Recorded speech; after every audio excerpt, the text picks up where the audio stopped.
मदीने से खजाना इश्क का आता है भारत में, इसे बरेली का इमाम अहमद रजा तकसीम करता है। बरेली का इमाम अहमद रजा तकसीम करता है। आप जरा देखिए कि औलिया किराम कितने बातसर्रुफ होते हैं, किस कदर साहिब इख्तियार होते हैं।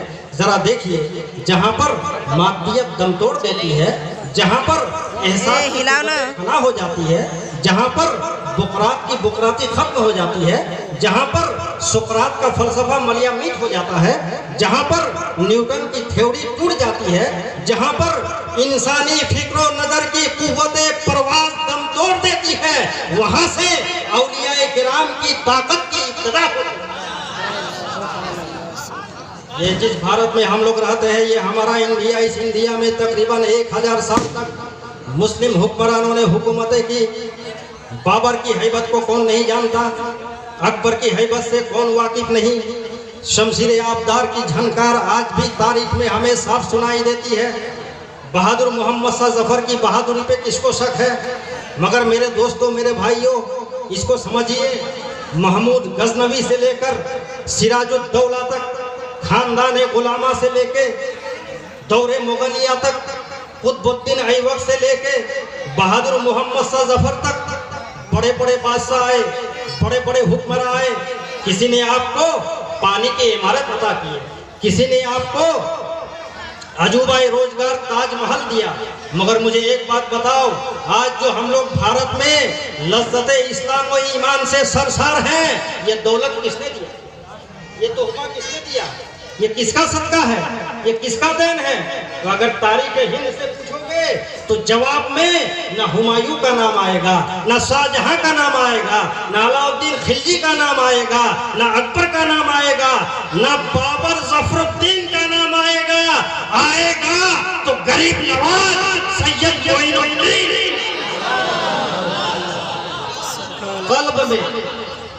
कल्ब में जज्बे ईमा कहाँ से आता? आप आते ना तो कुरान कहाँ से आता?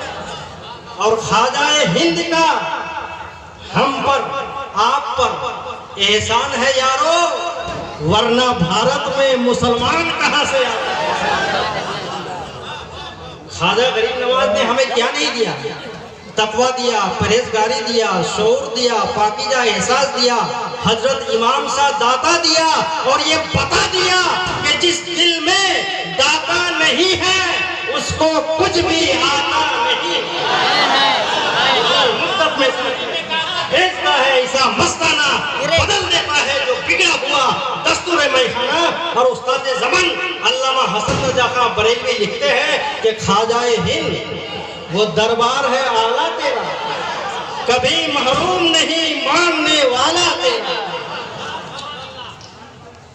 आप लोग जितने बैठे हो सब ये आरज़ू लेके बैठिए कि किस्मत मेरी जगा दो ए रीवा के शाह दाता, किस्मत मेरी जगा दो ए रीवा के शाह दाता, बिगड़ी मेरी बना दो ए रीवा के शाह दाता।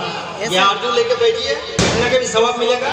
अब जो आया है करीमा को मैंने अपनी तकरीर का उन्वान बनाया है, उसका तर्जमा सुन लीजिए, तकरीर खत्म कर देंगे। 11वां पारा सूरे यूनुस की आयत करीमा, अला इन्ना औलिया अल्लाहि ला खौफुन अलैहिम वला हुम यहज़नून।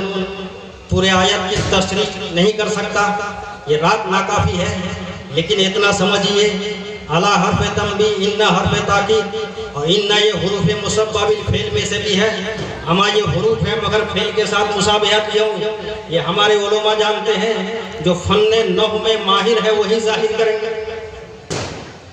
मगर इतना समझिए कि आला इन्ना, हमारे मुहक्किकीन फरमाते हैं कि ये दोनों एक जुमले में इकट्ठे दाखिल नहीं होते, मगर अगर कहीं दाखिल है तो समझ लो कि वो अपने दामन में कसम का माना रखता है। गोया कि अल्लाह ताला कसमिया अंदाज में फरमा रहा है कि खबरदार, बेशक मेरे वलियों को ना कोई खौफ है ना कोई गम। वली का माने आप लोग जानते हैं?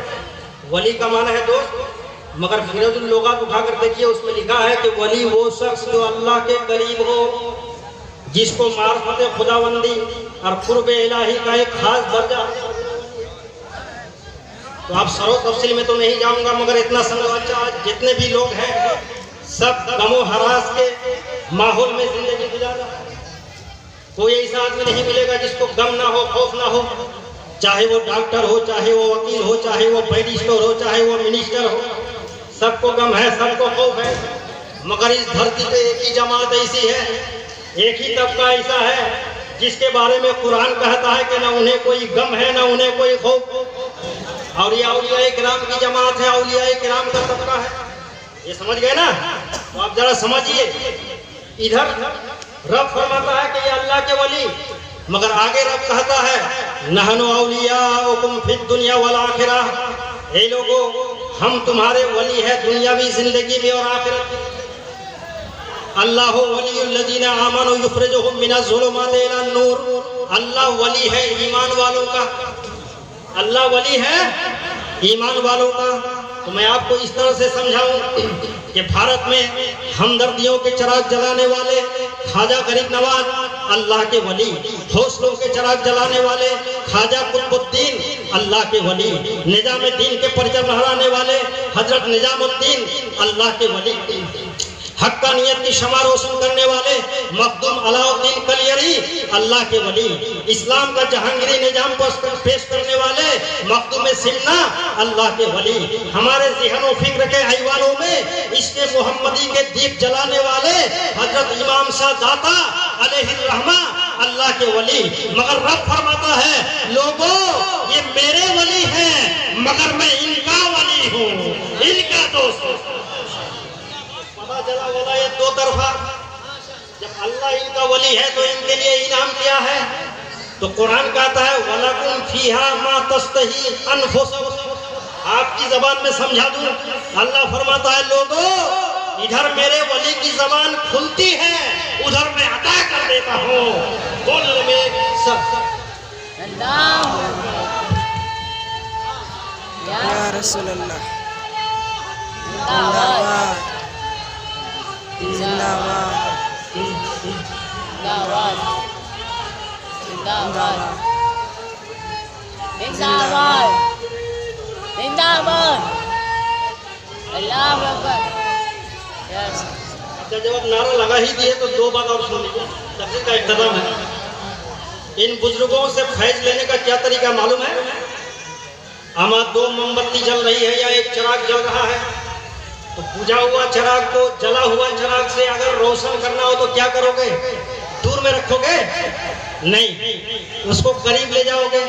मान लो ये दो मोमबत्ती है, एक मोमबत्ती बुझी है एक रोशन है, ये बुझी मोमबत्ती को जली मोमबत्ती से रोशन करना हो तो क्या करोगे? दूर में रखोगे तो रोशन होगी?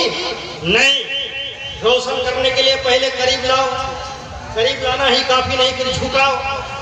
तो जब वली के दर पे आते हो तो पहले करीब हो फिर झुको, तब तुम्हारा तारीख दिल रोशन। यही मतलब है ना? कपड़े की दुकान में कपड़ा खरीदने जाते हो तो क्या पहले कपड़े को चुनते हो? नहीं। मगर हजरत इमाम शाह दाता रहमतुल्लाह अलैह के मज़ारे पाक पे जो कपड़ा गिलाफ बना है, जाते हो तो इसको चुनते हो। क्यों चुनते हो भाई? मैं पूछूंगा क्यों चुनते हो तो आप जवाब दोगे मोहम्मद हुसैन दीनाजपुरी साहब इसलिए नहीं चुनते कि ये कपड़ा है, इसलिए चुनते हैं कि ये कपड़ा हजरत इमाम शाह दाता के रोजे का खिलाफ करता है, इस कपड़े को निस्बत है। तो अब मुझे कहने की इजाजत दी जाए कि जिस कपड़े को सरकार के रोजे से निस्बत हो जाए उस कपड़ा का मकाम ऊंचा हो जाता है। मुसलमानों जिस दिन तुमको भी इमाम शाह दाता से निस्बत पैदा कर लोगे तुम्हारा मकाम भी ऊंचा हो जाएगा। समझ को समझो, समझ के समझो, समझना भी एक समझ है। बरके हिना पर लिखता हूँ मैं, दर्द दिल की बात शायद के रफ्ता रफ्ता लगे, दिल रुबा के हाथ, इस्लाम जिंदाबाद, फैजाने औलिया किराम, फैजाने इमाम शाह दाता पाइंदाबाद। अस्सलामु अलैकुम व रहमतुल्लाहि व बरकातहू। खुदा हाफिज़।